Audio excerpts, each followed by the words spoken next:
Now introducing Kimberly Breier, Senior Advisor at Covington.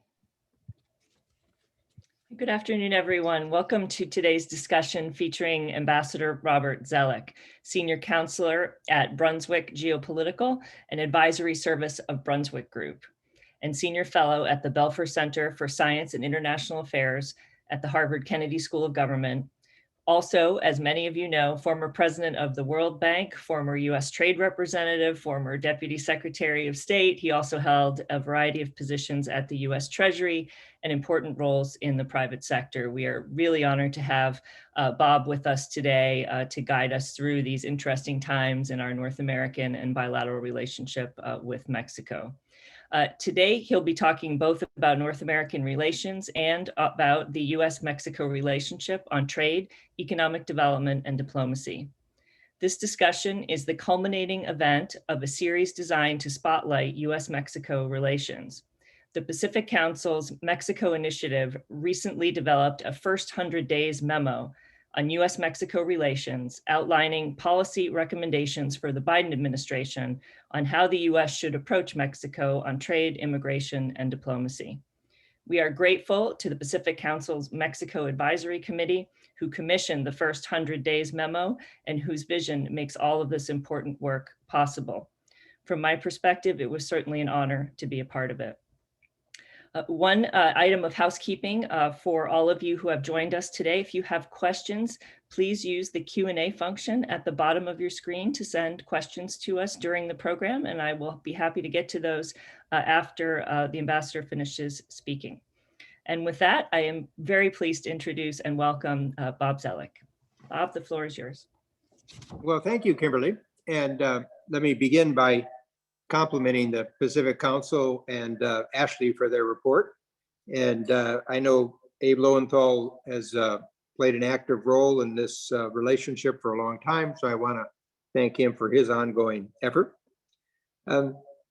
If you check the websites of most U.S. foreign policy think tanks, you'll find reports on the Asia Pacific, Europe, now India, often the Middle East, sometimes Latin America and Sub-Saharan Africa, but rarely any attention to North America, our home continent. So today, I wanted to offer a bit of strategic context for the North American agenda within which the Pacific Council report, I think, can play an important role. In 1979, when launching his presidential campaign, Ronald Reagan stated, quote, "The key to our own future security may lie in both Mexico and Canada becoming much stronger than they are today." And he went on to say, "It's time that we stop thinking about our nearest neighbors as foreigners." Well, that's a little different from the political rhetoric that we've heard in recent years. Yet the architects of this new North America had to recognize that the European Union's idea of shared sovereignty would never work here. All three countries are very sensitive to their independence and sovereignty, so we had to develop a different model of integration. In the late 1980s, Prime Minister Brian Mulroney of Canada risked a free trade agreement negotiation with the United States because over the course of the prior century, other efforts at such a trade agreement had failed. And this one was actually a near-run thing. Of course, Canada had the fear of U.S. domination. And my then boss at the time, Secretary of Treasury James Baker, had to step in to save the negotiation. And we managed to pass it through Congress in 1988. And of course, some of you may know that in the Canadian election of 1988, this was really fought over the US-Canada FTA. But then with the end of the Cold War in Europe in 1989 and 90, President Salinas of Mexico feared that there would be a preoccupation with the dramatic events in Central and Eastern Europe. And he thought it would leave Mexico behind. And of course, he inherited a Mexico that had worked through a difficult decade of debt crises and macroeconomic reforms. So President Salinas also decided to risk a trade agreement, became Nafta, as a lever to try to modernize Mexico's economy. What I want to underscore is that President Bush 41's administration conceived of Nafta as much more than a trade agreement. We recognize that the old corporatist state of Mexico, guided by the PRI for some 70 years, was breaking down. Some of you may know that the PRI corporatist model actually drew from Italy in the 1920s. I always love the oxymoron of a institution of permanent revolution, but it described the PRI so quite well. But what we saw at stake in 1990-91 was that all the institutions of the society, business, unions, political, schools, universities, media, had all fit within this one-party hierarchy where the president of Mexico was at the apex of a pyramid. And as that old order was breaking down, the question we asked ourselves is, where would the pieces reattach? Would they be taken over by criminal groups? Would corruption dominate? Would there be breakup into political factions, oligopolies and oligarchies? Or could there be an effort to move Mexico towards the pluralist model of the United States and Canada? So for us, NAFTA was about the US embrace of Mexico's transition to democracy and its economic modernization. We saw that it led to some striking success with economic institutions. So those of you that know Mexico know that the Bank of Mexico, the finance ministries, some of the market regulators are world-class. Indeed, Mexican officials have been recognized as talents around the world. Augustine Carstens went on to the Bank for International Settlements in Switzerland. Angel Gurria is just stepping down after, I believe, 3 terms as head of the OECD in Paris. And of course, in the private business sector, we saw a tremendous development, especially in the north of Mexico. Other institutions, however, saw only partial progress, depending on the pace of next generation of reforms. For example, the social policy, the development of oportunidades and the conditional cash transfer program, which became a model for some 45 countries around the world that I worked on when I was at the World Bank. Energy, environment, education, and sadly, some institutions really struggled. Police, judiciary, rule of law, unions, some state governments. I was struck how NAFTA also affected Mexican foreign policy. It's a slight overstatement. Kimberly may have a sense of this, but in the 1980s, if I needed to know Mexican foreign policy and I'd forgotten my briefing book, I could probably safely find US policy and put a minus sign in front of it. And that was because under the PRI system, the way that the disturbing intellectuals, most of them left-leaning, were handled was they put them in the foreign ministry where they couldn't do much trouble on the heart of sort of Mexicans' policy. But it was so striking to me because when I became US Trade Representative in 2001, my closest partners in dealing with international issues were from Mexico and Canada. When I was president of the World Bank in 2007, I worked with President Calderon to get climate change negotiations back on track after the Copenhagen meeting, leading to the successful Council of the Parties meeting at Cancun, which really became the precursor for the Paris Accord. And it was interesting to me how attitudes around the world were also had changed on this. I recall a G20 meeting. I was talking with Chancellor Merkel of Germany about some issue, trying to think about bringing developed and developing economies together. And I said, well, I think the US could get Mexico's support. And she looked at me and laughed and said, well, of course, Mexico will support the United States. Well, people who had followed US-Mexican relations for prior decades know that was not an of course in the past, but it was part of the transformation that NAFTA had occurred. Of course, more broadly, the NAFTA process was incomplete. These efforts always take ongoing work. But I think the good news has been that neither President Trump nor López Obrador, who were both probably quite hostile to NAFTA, could effectively kill it. And that was because there was too much support that had developed over 20 or 30 years in all 3 countries. Now, the USMCA made modifications. In my view, some could be useful, some a step backwards. But we now have a very large unfinished agenda.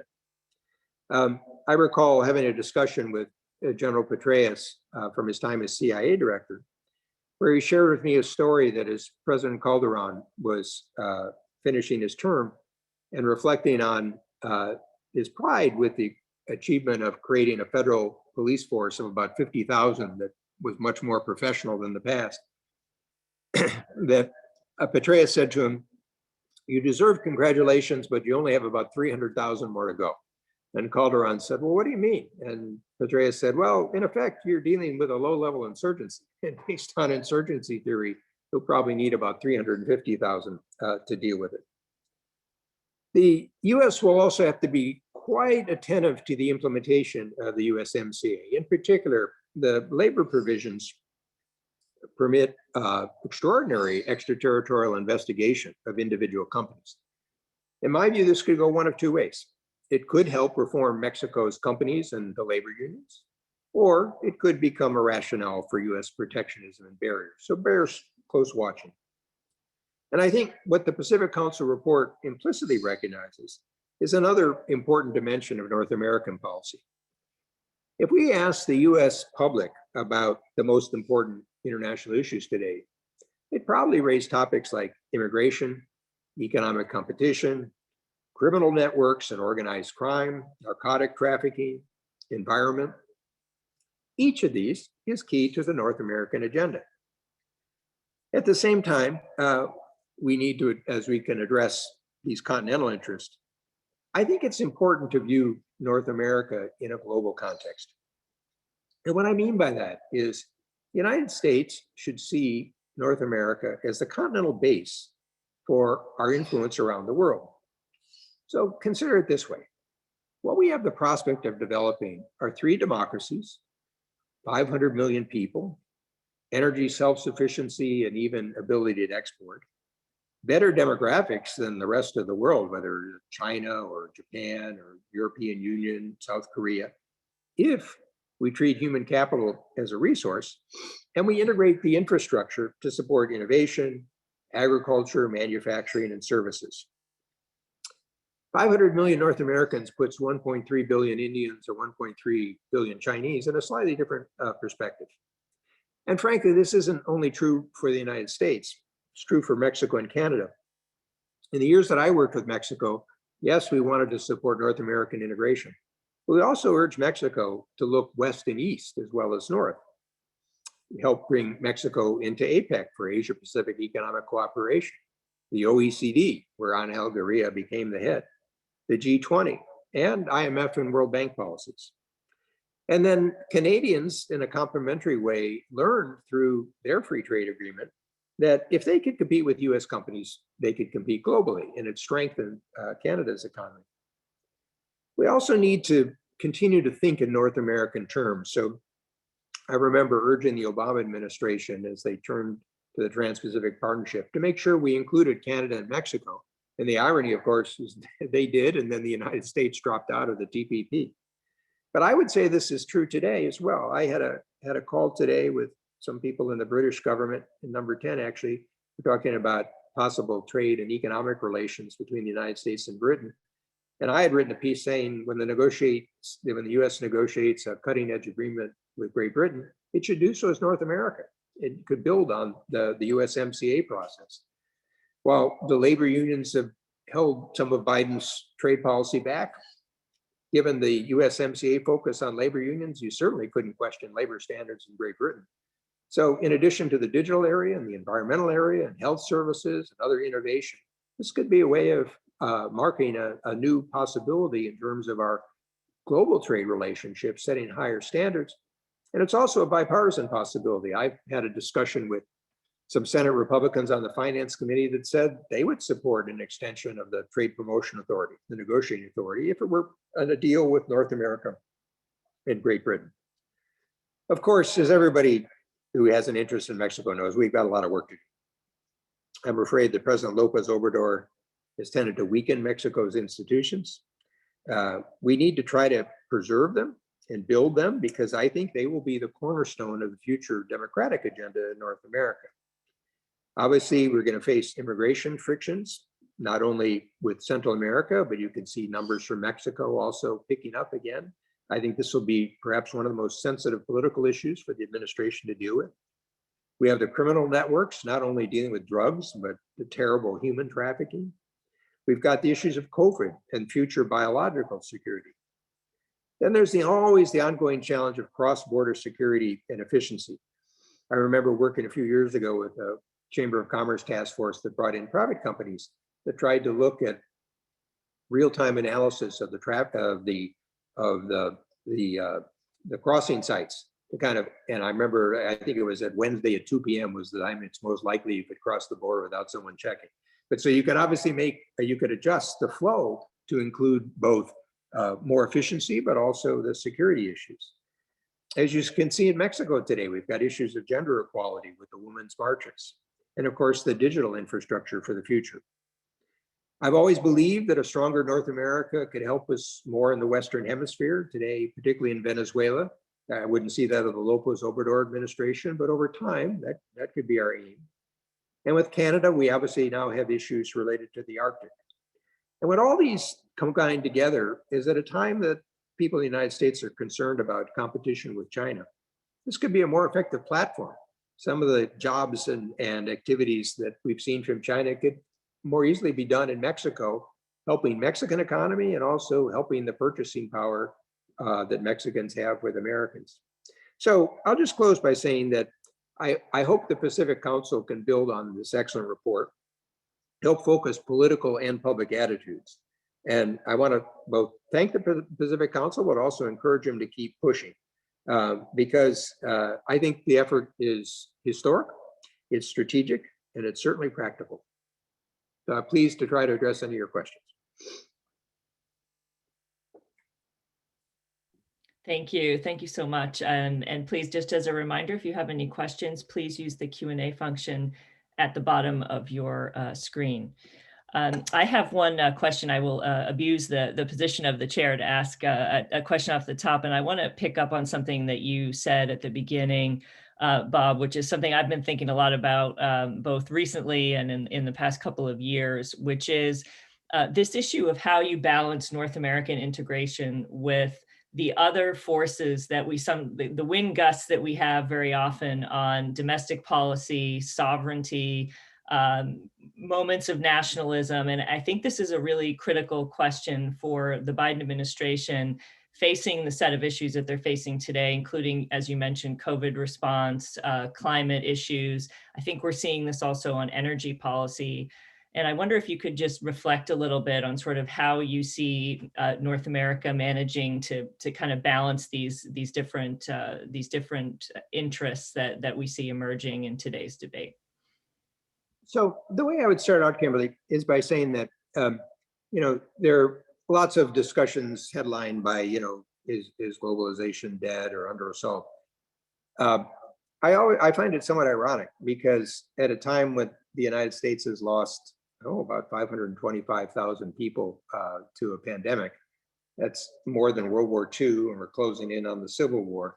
It's a little hard for me to think the globalized forces have gone away. And if I think about climate topics or information data topics or people being attentive to macroeconomic policies, effects on interest rates, or frankly, the topic we touched about migration, on and on, you're going to have a transnational agenda that has to be accommodated with different national agendas.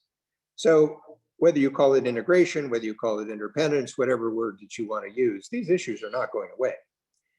What I think has happened, however, is that while the phenomena of globalization remains quite vibrant and even strengthening, the governance of globalization has frayed and even fragmented. And so I think the starting point, of course, is being able to have effective relations with your neighbors and how you manage to figure out in a way that respects countries' independence and sovereignty, how you can both do better. And this, of course, is not just a U.S. issue. So you mentioned sort of energy policy.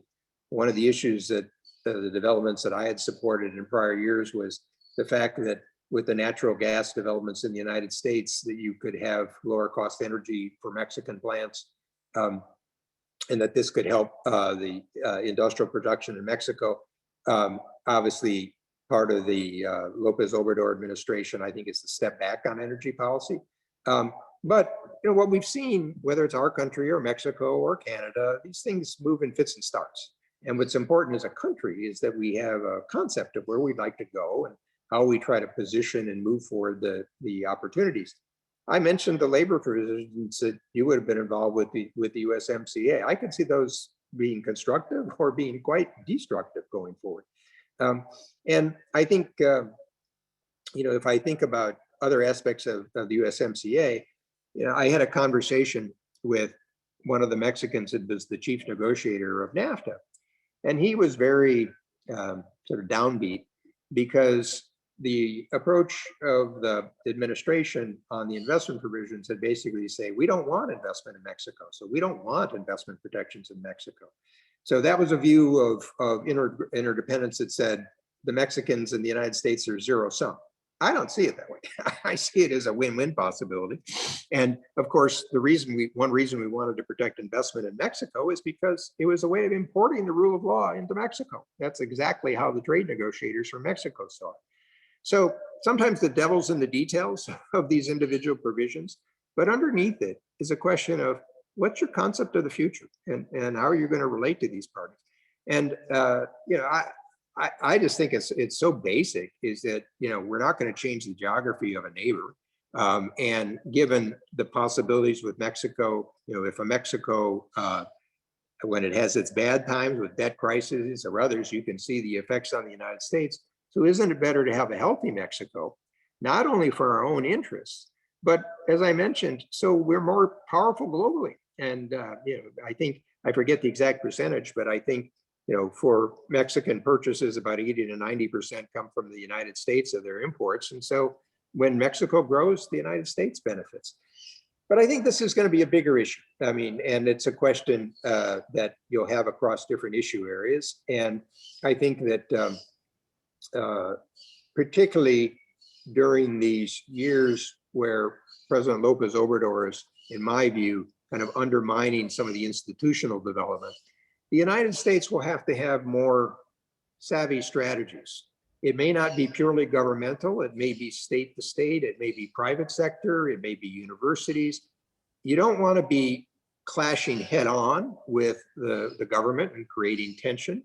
But are there ways that we can continue to encourage the development of civil society between the two countries and the ideas of better governance? And sometimes you can do that through neutral institutions. So again, going back to my World Bank experience, one of the things that I tried to encourage the Mexican central government to recognize is a lot of the problems were at the state level. And for the types of World Bank programs, it wasn't so much the need for the financing and capital. It was drawing the experience about how to improve the capacity, have more transparency, fight corruption, deal with some of the gender issues at the state level in Mexico. And I think that still makes sense. I want to pick up one thing that you said as well, putting this relationship in the global context and getting to another particular area of your expertise. And if you could share with us your thoughts on sort of where the U.S.-China, sort of the West-China relationships are going and what that means for Mexico in terms of opportunities on supply chains, on investment, sort of how do you see this sort of global moment that we're in? Even though we're in the early days of the Biden administration, it seems like there's enough signals to pick up a trail as to where we may be headed. And I'm curious what your thoughts are there. Well, that's a big one. But I guess since we're with the Pacific Council, I'll try a little bit on China. Obviously, the U.S. mood politically and publicly towards China has turned very, very sour. My own view is that the Trump administration focused more on confrontation and conflict as opposed to on competition. You can see that the Biden, and therefore I continue to ask myself, what do you accomplish? But whether for the 8 years I worked for Baker or my own sort of time, I was trying to focus on what are you trying to get done? What are you trying to accomplish? This focus on bilateral trade deficit with China was misguided and wasn't productive in any of it. And the great trade deal has actually turned out to be only about 50% effective. So you can see the Biden administration, they don't want to look soft on China, but they're trying to edge away. So I think President Biden used extreme or intense competition. The focus first, of course, has to be at home, our own sort of strength and our competition as a society. On that front, my own view is that we can't compete with China by closing ourselves off. China can always have a more authoritarian control system. Our strength is our openness. So our strength should be openness to trade, to ideas, to people, to capital, including our universities. That is what we should stress that gives us an advantage. You then see the administration focus on allies and partners. So you had this past week, the meeting of the Quad. And in addition to having the meeting, they were trying to focus on something practical, which of course was drawing India's help with the pandemic and vaccines in Southeast Asia. I think you'll see a similar effort with the G7 meeting in May in London, where they're going to draw in South Korea, India, and Australia. But that brings you back to your China policy. And I think just on the Asian context, it's particularly tricky, because I think there was a sense among some of the Asian countries that President Obama was sort of drifted in his attitude towards China and perhaps wasn't firm enough. On the other hand, they don't want to have a containment of China. Economically, it won't work. They want the United States to cooperate with China, but not so much that they feel left out. So it's a very fine line to walk. Where this brings us back to the North America agenda is in terms of economic interests, China as a advanced developing economy with sort of $10,000 per capita income is obviously a location you could use to have supply chains that you otherwise would draw from China or across Asia, if you have the right infrastructure. What I know from my trade experience is that even before COVID, you were seeing a change in supply chains, relying less on low-cost labor and more on knowledge workers and digital platforms. So what this would suggest is you want to have the right digital investments in Mexico and as part of a North America integration idea, which again is sort of a win-win possibility. And then there's the bigger picture about whether the topic be environmental, whether it be democracy. You want to create additional models of developing countries that are successful within a democratic and pluralistic civil society system. And that's, again, the heart of our North American agenda. And then ultimately, again, I think the United States will be more influential, whatever the issues around the world, if we've got partners on our North American context, as well as our Asian and European partners. So I think the pieces fit, but it's interesting. There's a tendency, as you know, Kimberly, in foreign affairs, that people think in boxes. They think about just the U.S. Mexico relationship, or sort of this narrow trade issue, or kind of this narcotics issue. What I've tried to do today, and what I've tried to do over 20 or 30 years with North America policy, is get people to see it, connect the dots, and then to see it in the larger historical context. And obviously, what the Pacific Council report does is it takes that same view, but focuses on sort of 100 days. So I'm looking forward to your first year report as well. I think you've just, you've issued a challenge. That's great. We have a question from the audience that relates to your observation that President López Obrador has weakened Mexican institutions. And, I wonder if you could talk a little bit, as you were just saying, about the sort of historical context of the development and development of democracy and pluralism in Mexico, and sort of how you see things right now. Well, probably the Pacific Council has sort of more active context. I sort of try to read various sources from some of the Mexicans that I've known, or just keep up the news. And, I won't deny the fact that I've been concerned about the course of events, because while López Obrador seems to remain popular and you're going towards some sort of midterm elections, part of it is, in any democratic system, is the effectiveness of the opposition in offering an alternative. We'll see how that forms itself. But I think it's also important to recognize, as in the case of U.S. politics, what was the underlying appeal for López Obrador? And it goes to the issue that I mentioned of corruption, lack of trust, a sense that those that are better off were taking advantage of the rest of the society. So I think López Obrador's approach with his regular press conferences and his apparent transparency, was appealing to people that felt that they'd been ripped off, and to a degree felt uncertain about some of the safety and security of it. So at the end of the day, if we're going to try to help Mexican Democrats be successful with that, the U.S. has an interest in focusing exactly on those types of institutions and problems. And so what this would also suggest is not just seeing these as sort of band-aids over individual issues, whether it's sort of short-term migration issue or short-term narcotics issue, but one really does have to go back to that issue that former General Petraeus was discussing with Calderon about sort of building the law enforcement system and the judicial system. Now, you and the people who are interested in this event would know more than others.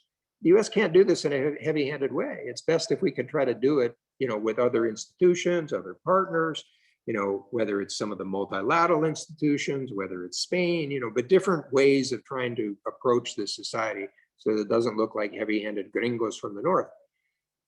On the other hand,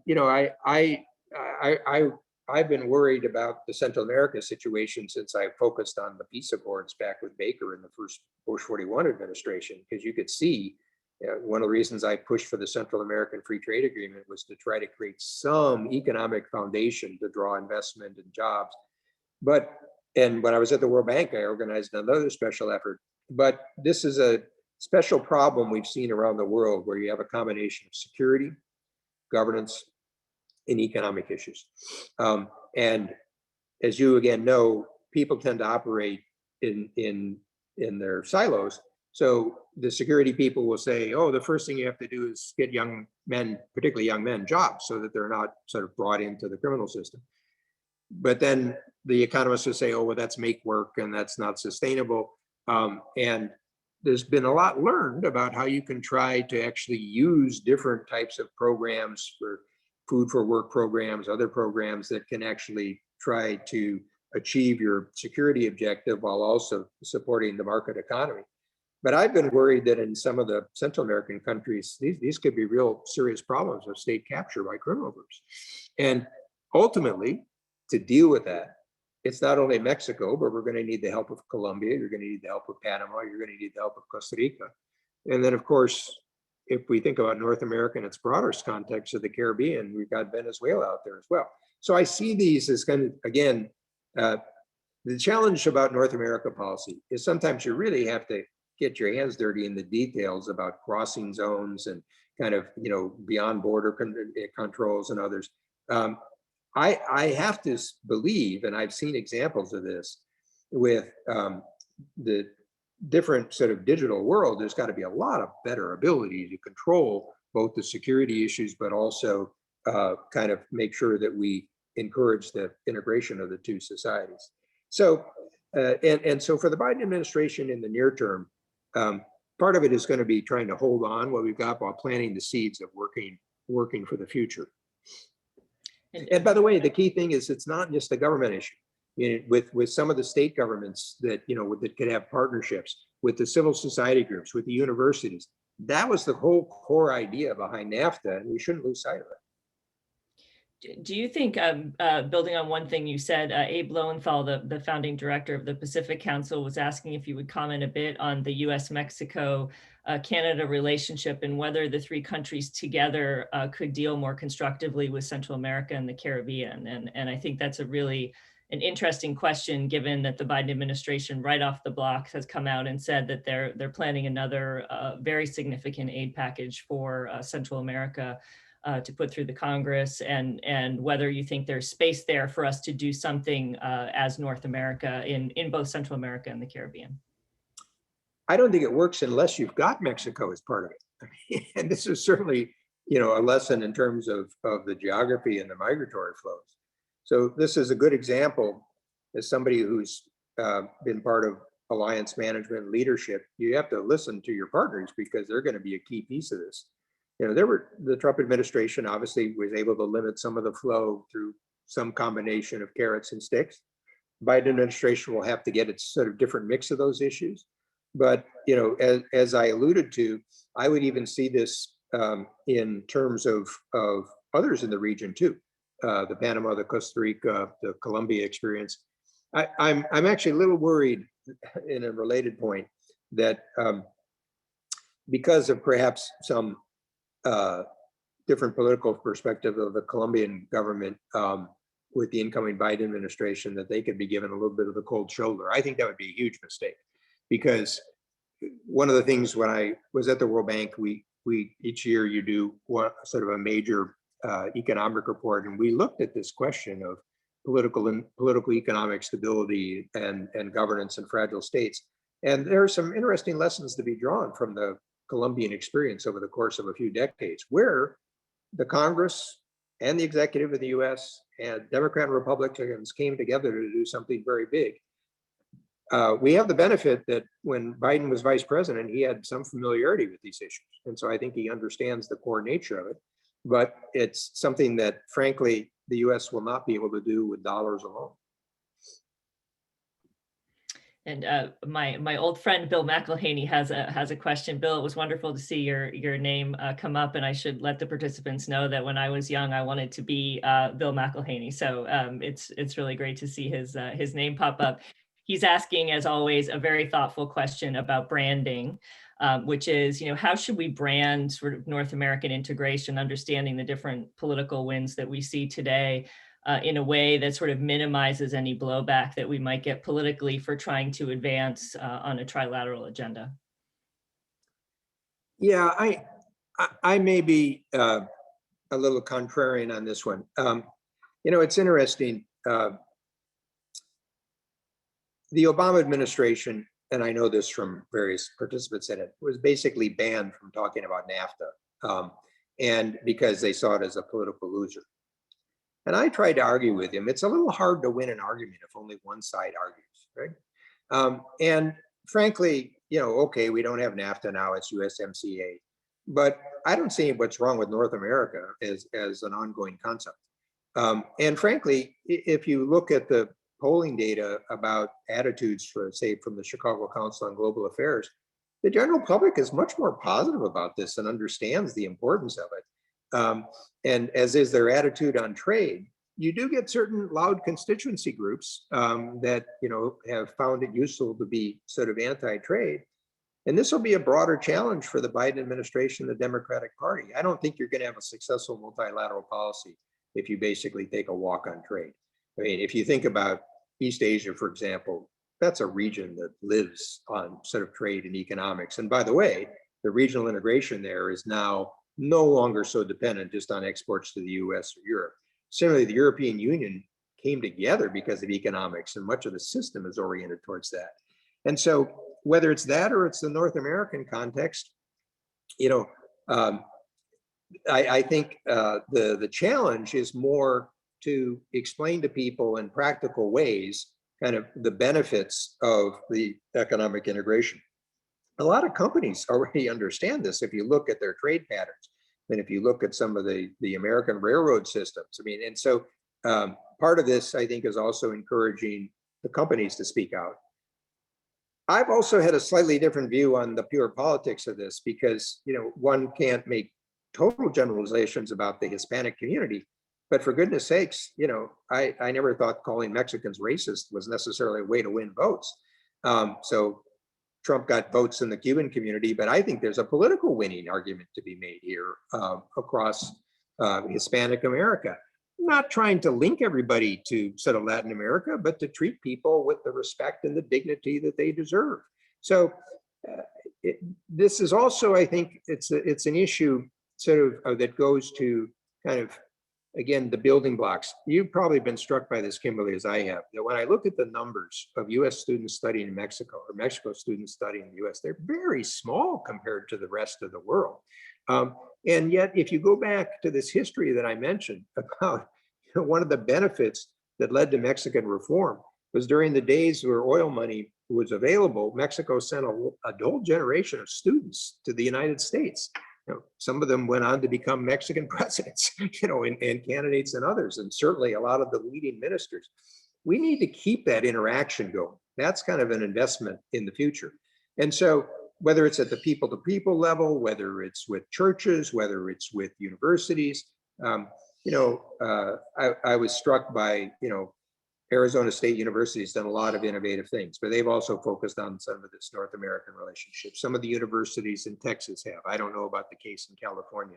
But the reason I started with both the historic and the strategic was that we need to be seeing this as sort of building for the long term, And I think the politics will take care of themselves because you're building constituencies that have connections in the United States.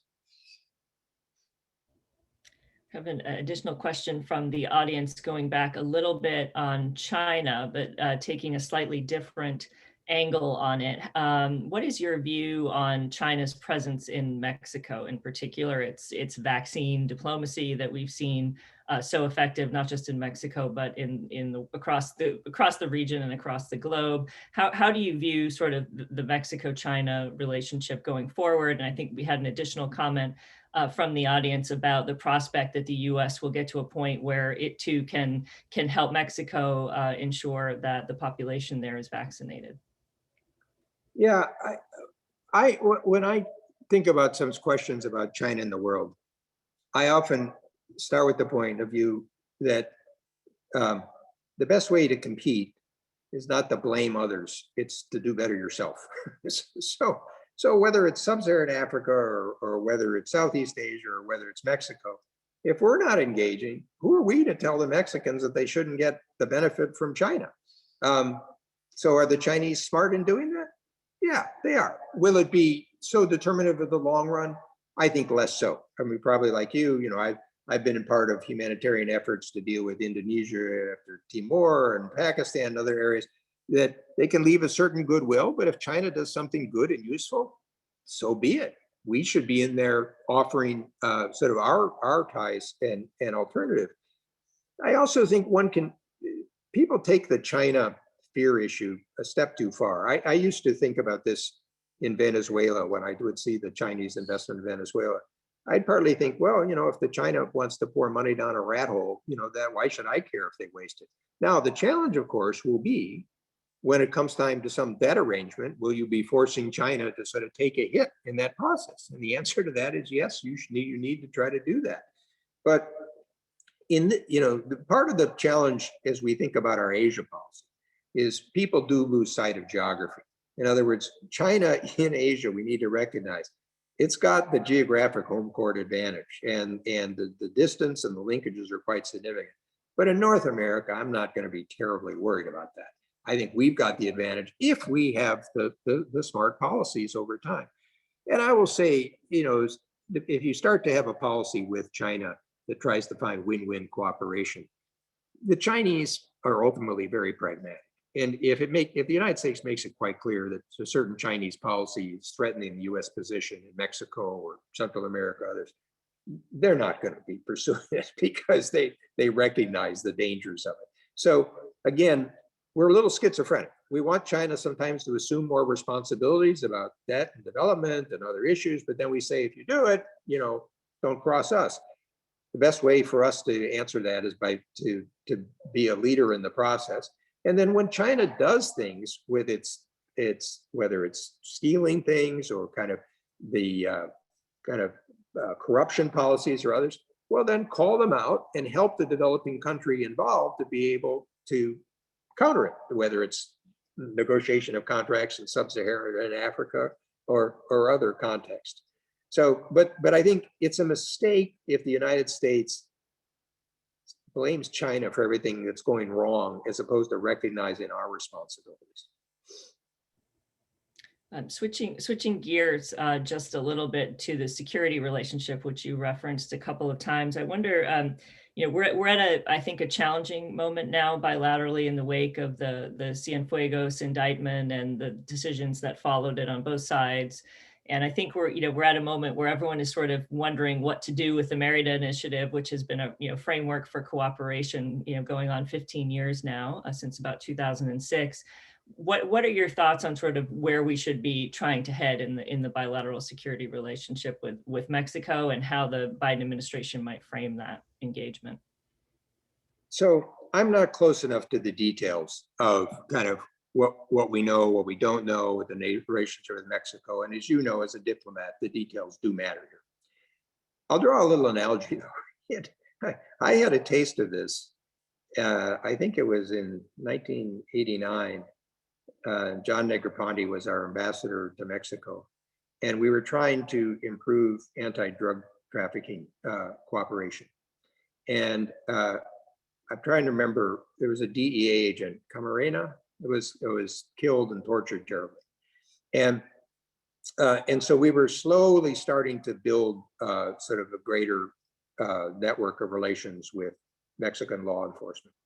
And I forget the exact details of the issue, but I think it was that DA forces had weapons that they weren't supposed to have or something like that. And so Salinas, then threatened to throw out all the DA agents. And I happened to be in Mexico City when all this happened. And so I remember saying to Salinas, look, it's your sovereign decision. We respect your sovereignty, but you have to calculate where this is going to lead you in terms of your relationship with the United States on all the other things that you're talking about. And so are there ways that we can deal with your political sensitivities, but also help us continue to build the relationship? And we negotiated and worked something out. And so goes back to one of the historical points I mentioned. Again, people on this call are probably well aware of it, but many in Congress might not be. The sensitivities towards the United States after having lost a third of your territory are still pretty strong. I remember going down to Chapultepec and instead of seeing the historic museum and seeing the Mexican soldiers chasing American soldiers from 1846 and 47, down some hill or something. And so, these visual images are still there. And when you're the more powerful country, it makes sense to pay attention to these, as China is now discovering with the reaction against its bullying around the world. But so coming back to kind of the fundamental issue, I think it's what I referenced given the Calderon-Petraeus experience, which is this is a deeply systemic issue in Mexico, and it's a deep problem of corruption and institutional development. So while you can patch together some of the law enforcement cooperation, and we saw, over 20 years, I remember the idea that you would be extraditing Mexican narco traffickers to the United States when I started doing this was just totally out of bounds, okay? So we made progress, we've now slipped back, and the question is, how can we continue to develop the argument, not only in Lopez Obrador's administration, but those that follow with the Congress, with the civil society, with the media, that some joint and action and cooperation in this is in Mexico's long-term interest, not only the U.S. long-term interest. And you can see the alignment. The exact issues that Mexicans are tired about with corruptions and safety and security are the same thing that affected politics. So maybe we can be more effective in trying to build constituencies in Mexico that call for this support. And maybe there's ways that if it doesn't want to come directly from the United States, it could come from Canada. Maybe there's ways you could come from other sources. That's why I mentioned kind of whether with Colombia or Spain or others. It's not going to happen overnight. And right now we're in a down phase. So you want to manage it so that it doesn't, so that you don't lose some of the advantages of what you have. And you would be in a better position to know this than I am. And I suspect that's partly what Trump was trying to do with some of the actions that occurred. But if you basically decide that, this was something that offends you and you want to throw a fit and you want to break off the relationship, well, then it comes back to my test of what's it get you? What are the effectiveness in terms of results?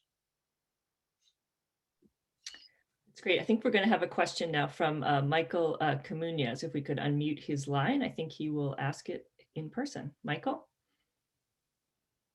Thank you, Kim, and thanks for hosting. Bob, thank you for being with us. I have the privilege of being on the board of the Pacific Council and also the founding chair of the Mexico Initiative, and we're delighted to have you as part of this. I also had the privilege of serving as Assistant Secretary of Commerce with President Obama. I wanted to ask you, Bob, I guess I respectfully disagree with your characterization of the Obama worldview on NAFTA. The president did launch the high-level economic dialogue, and it was the first time we got sort of strategic competitiveness issues put at the cabinet to cabinet level. And the vice president, then Biden, chaired that and is now instituted in his last call with President Lopez Obrador that they want to reestablish that. My own assessment is that that there's a lot more going on here in the Mexico relationship that has to do, sadly, with race and ethnicity than with anything, just given the economic factors and the dynamics. And I guess my question for you is, do you agree with that? And second, obviously, civil society has an important role to play in promoting this critical relationship. The governments, both Republican and Democrat, have not shown the kind of leadership that we'd like to see. What do you think that we can be doing to promote the relationship in the most effective way? So, the comment based on your experience is useful, actually, I think, for the Pacific Council to also kind of help across different administrations and different parties and with the Congress and the executive to have some sense of historical memory. So not to debate the point endlessly, but actually the Bush 43 administration in the second term was quite keen on developing a deeper network on this. And I know about it because I was about ready to leave the administration, but President Bush went to Josh Bolten, as chief of staff, and Josh spoke to me, and we actually developed a whole series of networks with Canada and Mexico and as your own experience shows, it can't just be high level. This stuff actually has to be driven down to other levels. So this is what kind of the experience we learned is that cabinet ministers can have certain levels of meetings, but you kind of have to build it into the interdepartmental sort of integration. And I'm afraid the Obama administration did remove some of that. And that doesn't mean that President Obama didn't see the benefit of the relationship, and he also had other things going on and so on and so forth. But I mean, again, I'll just give you, coming back to this trade issue, because it's so relevant today with Mexico and the Biden administration going forward. I've had this conversation with Tom Donilon, who was a national security advisor, is that in the first term, President Obama thought trade was a negative issue and the administration didn't move on anything. And then Tom actually showed a chart about Korea and East Asia to President Obama that led him to say, we've got to get into this process with the Trans-Pacific Partnership. Mike Froman, who I encouraged to move over, did the job. He negotiated the agreement. And his only problem was he was a year too late in getting it done because Paul Ryan, as Speaker of the House, got the Trade Promotion Authority done in 2015. And frankly, if it had gotten done a year earlier, TPP would have been passed. I'm not trying to debate the point. I'm trying to sort of make the idea here that particularly in North America, we need to have a sense of kind of what's been tried, what's worked, sort of what sort of degree of connectivity can we build on across parties. And then you mentioned kind of the racial or ethnic dimensions. I mean, you would have a better sense of this. I never quite grasp why this doesn't work the other way. In that, as I look at politics and I look at the demographics in the United States, before Trump, the Republican Party itself said it's got to reach out to Hispanic voters. And given the demographics in a lot of states, if it doesn't, it's going to lose even more. You can't just be a party of old white men. And obviously, you saw Biden recognize this in his own politics because he didn't have the same support among Latino voters in some of the Southwest states as some of his competitors did. So I was actually encouraging some of his people to set up some of these North American issues. So I look for ways to kind of make the sort of Hispanic relationships into a plus on this as opposed to seeing them as a minus. Certainly, there will be people that are negative and hostile. And then I think that brings us back to the broader immigration issue, which we touched on. This one will be sensitive because I think that, again, many people will debate this. I think some of the rise of the Trump movement really came from as much identity issues as opposed to economic issues. You could see that his voters, if they were in the same economic category, if they were Black and Hispanic, they didn't rush to Trump. And that certainly does have racial dimensions. And so, my view on when you encounter things like that, my view is you need to fight them, but fight them in a way that you try to expand the coalition. So look, I'll be very front. I served in a number of Republican administrations. I became, sort of negative on Trump from the very start because of his comments about Mexicans as rapists and attacking John McCain. And I thought this was a flaw of character as well as policy. So I see political advantage, I see policy advantage, I see strategic advantage. But as we've talked about, it won't just happen through high-level government. And this is where the Pacific Council's work, I think, is very important because you need to develop the societal networks that will support the politics and policy. I want to reference also Ambassador Negroponte had a comment just noting that your discussion, including Central America, Colombia, even Venezuela, reminded him of Reagan's Caribbean Basin Initiative, and he's posing the question of maybe we should be thinking even bigger, using North America and then projecting outward in a big way. That leads me to the question, and I wanted to ask you a practical, with all of your experience across so many different government agencies, did you have any lessons learned or tricks for thoughts for the Biden administration on how to keep Mexico and North America on the front burner, but in a way that's not entirely negative and driven by the news cycle?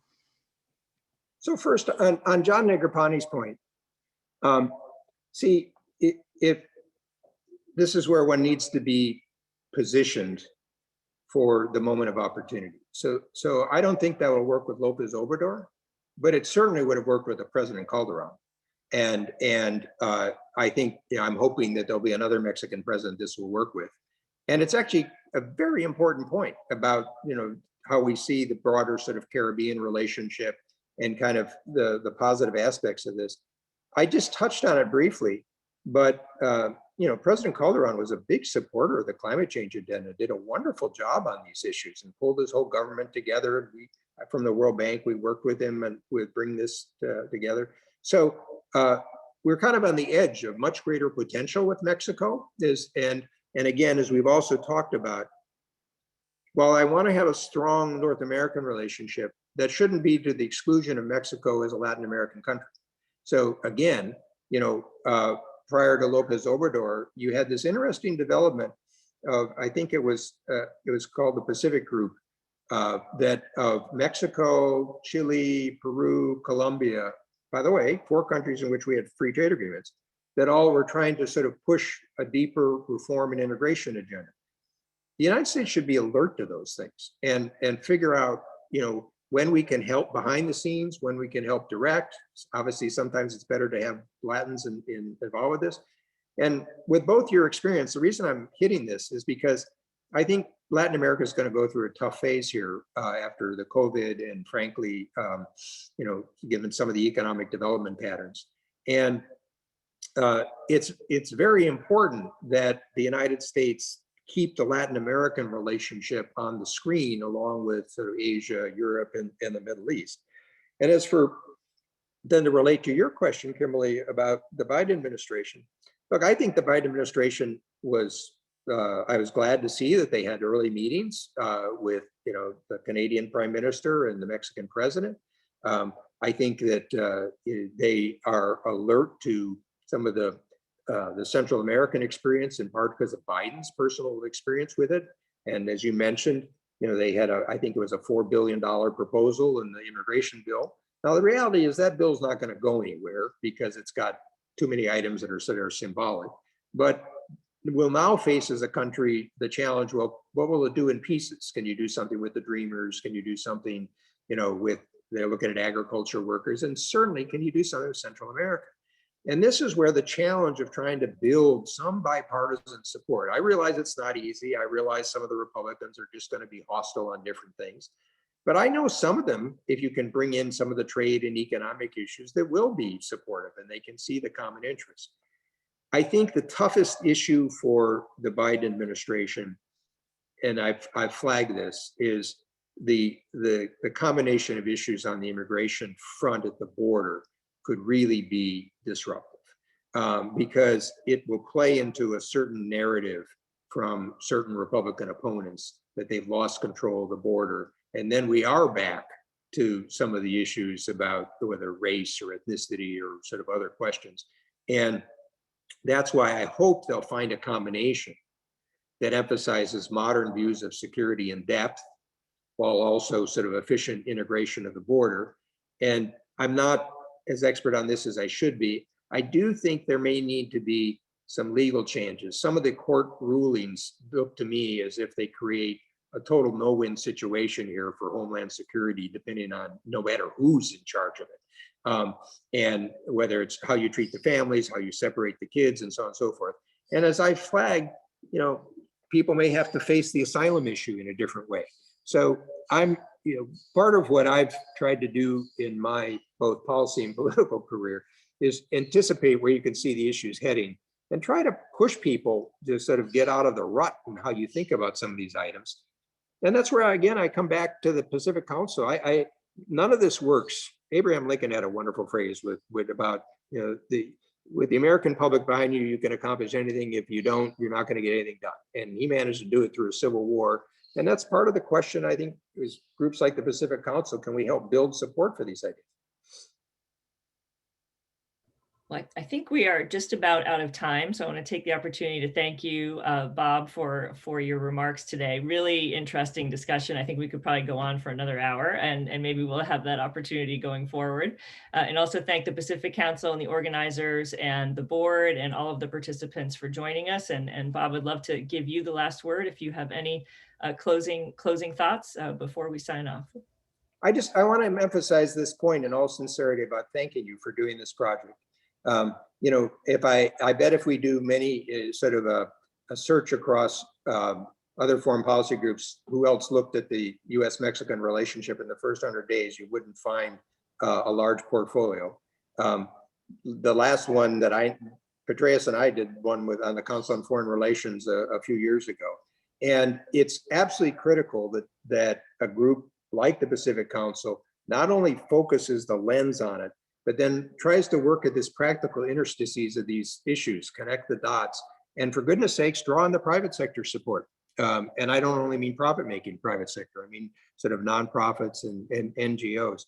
The issues are there, the need is there. So one reason I wanted to be with you was to thank you, but also to encourage, keep at it.